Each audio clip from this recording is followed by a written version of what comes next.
अस्सलाम वालेकुम स्टूडेंट्स, आज हम बात करेंगे फिनलैंड स्टडी वीज़ा के कंप्लीट प्रोसेस के बारे में। आपके एडमिशन प्रोसीजर से लेके आपके वीज़ा प्रोसीजर तक, और इसके अलावा स्पाउस ऑप्शन के साथ 2026 के लिए आपकी जो भी इंफॉर्मेशन आपको रिक्वायर्ड है वो हम सब इस वीडियो में डिस्कस करेंगे। अगर आप यूरोप में low cost education, family settlement का प्लान बना रहे हैं तो फिनलैंड आपके लिए बेस्ट ऑप्शन है। फिनलैंड आपको एक अच्छा लाइफ स्टाइल देता है। तो चलिए बात करते हैं फिनलैंड के कंप्लीट प्रोसेस के बारे में। फिनलैंड दुनिया का हैप्पीएस्ट कंट्री माना जाता है। यहाँ की यूनिवर्सिटीज टॉप रैंक्ड है और इसके अलावा इंग्लिश स्टार्ट प्रोग्राम्स अवेलेबल होते हैं। यहाँ पर आइट्स मैंडेटरी होता है। उसका फ़ायदा ये है कि आपके जो स्कॉलरशिप के चांसेस हैं वो काफ़ी हद तक बढ़ जाते हैं। इसके अलावा यहाँ पर अगर बात की जाए तो जो इसके लिविंग एक्सपेंसेस हैं वो भी काफ़ी अफोर्डेबल है। स्टूडेंट को 20 वीकली वर्किंग आवर्स मिलते हैं ताकि वो स्टडी के साथ पार्ट टाइम काम कर सकें और अपने जो एक्सपेंसेस हैं उनको मैनेज कर सकें। बात की जाए स्पाउस की भी, तो स्पाउस को भी फुल टाइम वर्क वहाँ पे अलाउ होता है। डिग्री कंप्लीट होने के बाद आपको 1-2 साल का जॉब सर्च वीज़ा भी मिलता है जिसमें आप अपनी जॉब सर्च कर सकते हैं और लॉन्ग टर्म सेटलमेंट की तरफ जा सकते हैं। इन शॉर्ट, अगर आप लो बजट में यूरोप मूव करना चाह रहे हैं तो फिनलैंड आपके लिए बेस्ट ऑप्शन है। इसके अलावा अभी अगर डिटेल में बात की तो सबसे पहले हम बात कर लेते हैं इंटेक्स के बारे में।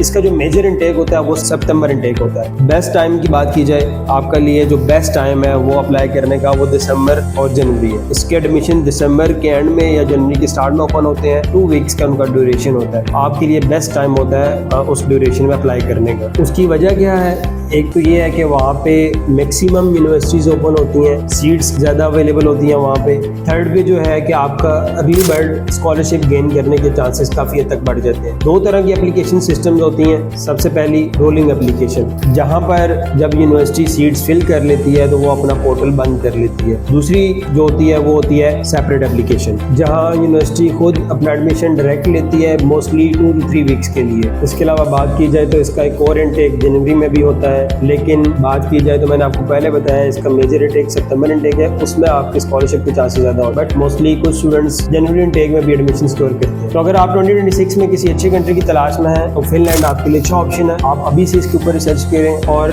2026 सितंबर इंटेक में अपना एडमिशन सिक्योर करें। इसके अलावा अगर फिनलैंड में स्कॉलरशिप की बात करें तो यहाँ पे 2 तरह की स्कॉलरशिप्स होती हैं। एक स्कॉलरशिप जो होती है वो अर्ली बर्ड स्कॉलरशिप होती है, दूसरी स्कॉलरशिप एक्सीलेंस स्कॉलरशिप होती है। अगर आपकी प्रोफाइल स्ट्रॉन्ग है और आपके आइट्स में बैंड्स अच्छे हैं तो आप 100% स्कॉलरशिप भी गेन कर सकते हैं। बट अगर आपकी प्रोफाइल एवरेज है तब भी आप 50 to 75% तक स्कॉलरशिप इजीली गेन कर सकते हैं। फिनलैंड में अगर एनुअल ट्यूशन फीस की बात की जाए तो वो 10,000 यूरो से 20,000 यूरो तक रेंज करती है। स्कॉलरशिप मिलने के बाद आपको हाफ फीस पाकिस्तान से पे करनी होती है और बाकी अमाउंट आपने वहाँ जाके पे करनी होती है। अब सबसे मेन इंपॉर्टेंट पॉइंट की तरफ जाते हैं कि आपका यहाँ पे टोटल बजट कितना आता है। फिनलैंड में अगर टोटल बजट की बात की जाए तो वो आपका 25 to 30 लाख तक आ जाता है, जिसमें अगर बात की जाए तो उसमें आपकी एप्लीकेशन फीस इंक्लूड है। आप आइट्स का एग्जाम देते हैं तो उस पर आपका एक्सपेंस आ जाता है लाइक 70-80,000। एप्लीकेशन फीस भी देखी जाए तो 200 यूरो तक आपकी फीस होती है एप्लीकेशन। इसके अलावा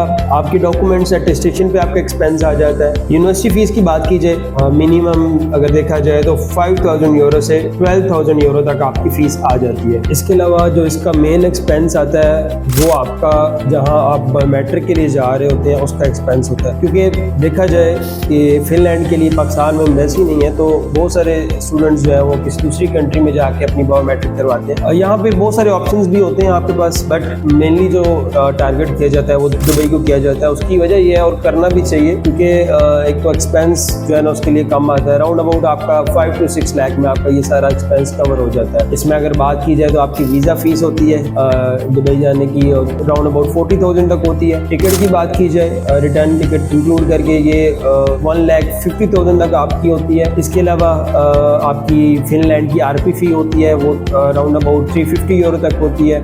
इसके अलावा आपका वहाँ पे रहने का जो एक्सपेंस होता है दुबई में वो आप पे डिपेंड करता है। आप 8 दिन रहें, 10 दिन रहें, 15 दिन रहें, उसके हिसाब से वो एक्सपेंस आ जाता है। लेकिन एवरेजली अगर देखा जाए तो आपका वहाँ पे 90,000 या 1 लाख तक आपका एक्सपेंस आ जाता है। ये सारी चीज़ें आपको पहले से प्लान करनी होती हैं। अपने बजट को भी आपने सेट करना होता है ताकि आपको बाद में प्रॉब्लम्स ना हो। इसके अलावा जो मेन रिक्वायरमेंट बैंक स्टेटमेंट की बात की जाए तो आपकी 9,000 यूरो से 10,000 यूरो तक रिक्वायर्ड होती है, जो कि पाकिस्तानी रुपीज़ में देखा जाए तो आपने 25 से 30 लाख तक मस्ट शो करनी होती है। और अगर आप स्पाउस को देखें, स्पाउस में आपकी बैंक स्टेटमेंट जो है वो उनकी भी आपने शो करवानी होती है 7,000 यूरो से 7,500 यूरो तक आपने वहाँ पे उनकी शो करवानी होती है। अगर आपके बच्चे भी हैं तो आप उस हिसाब से अपनी बैंक स्टेटमेंट शो करवाते हैं। इसके अलावा आपने अपने जो प्रूफ ऑफ फंड्स हैं उनको आपने प्रॉपरली जो जस्टिफाई करना होता है, जो भी आपकी अमाउंट आई है वो कहाँ से आई है, ठीक है, क्योंकि एम्बेसी इस चीज़ का रिकॉर्ड रखती है। तो स्टूडेंट्स, अगर आप यूरोप का प्लान बना रहे हैं जिसमें आपको इतने बजट के साथ शेंजन वीज़ा मिल जाए, आपका स्पाउस वहाँ पे अलाउ हो,